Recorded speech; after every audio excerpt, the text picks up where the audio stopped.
Wow, happy Friday. It's your girl, hashtag JLoan.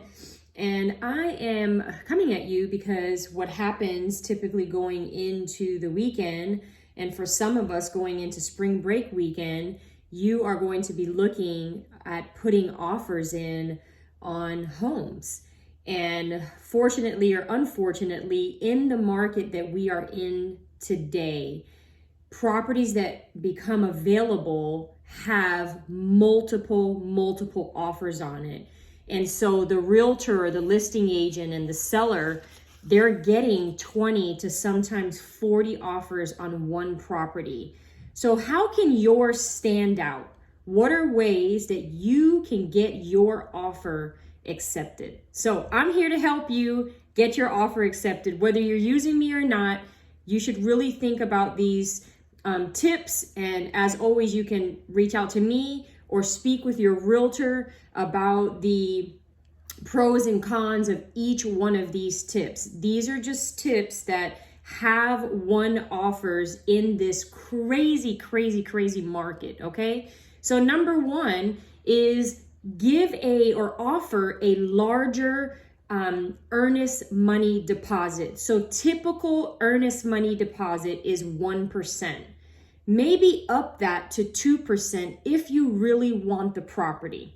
Okay, so that's tip number one. Tip number two is give a larger option check. So your option check is what you normally give to the seller to give you the time to perform an inspection on the home to make sure that the home doesn't have major issues that maybe you don't want to deal with. That typically is around $100 mostly, but it's also most times non-refundable. So if you back out, the seller keeps that money. If you close, that most of the time that money is applied to your closing. So offer a larger option money. You can also shorten your option period. So instead of your normal 10 days, you got to get an inspection fast and shorten that option period maybe to 5 days.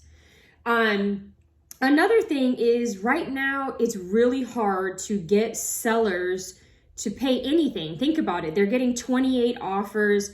They're getting offers over their asking price. So if you're going to come into it expecting the buyer to pay expecting the seller to pay for title or survey, your home warranty and closing costs, your offer is not going to be top of the list when they're getting full price offers over full price offers. Unfortunately, yours is going to go down. So how realtors typically structure which offers they're going to take is they first look at cash, then they look at conventional 20% down.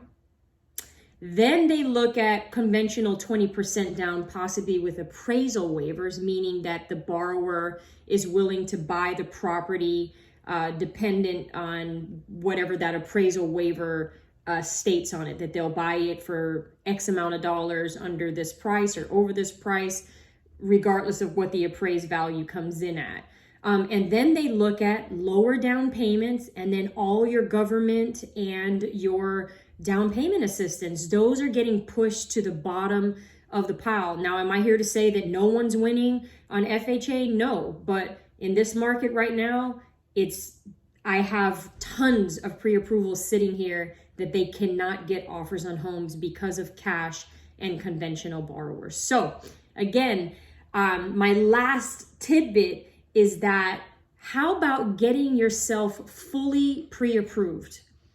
Letting the seller know that your loan has already gone through underwriting and all you need is title and appraisal for you to close that loan. That is going to make your offer stand above all because it's kind of like same as cash, except for you're going to get an appraisal and title work. So your closing time can be lowered as well instead of a longer closing time. But I also like to make sure that you know that sometimes sellers don't want a closing time that's quick. I think it's important for your realtor to understand what the seller and the listing agent are really looking for, because some people are building a home that may take 6 months. So selling their home fast isn't always what they're looking for. They may be wanting to sell, but they need to stay in their property. So being flexible on your closing time as well. I know you get pushed. Can you close in 14 and 21? But is that what the seller really wants? So understanding that is what you want. And then of course, having your loan officer, someone like me who has worked with you, knows your profile. Anytime you put an offer down, have your agent have me call on behalf of you to talk about how great of a borrower you are. So these are just my tidbits going into the weekend. I hope that you win some offers this weekend and you're able to buy either your first, your second, or your dream home. If this video was great, don't forget to not just like it, but share it so even some of your friends who are looking to purchase homes can win their offers. Have a wonderful weekend. It's your girl, #JLoan. Peace out.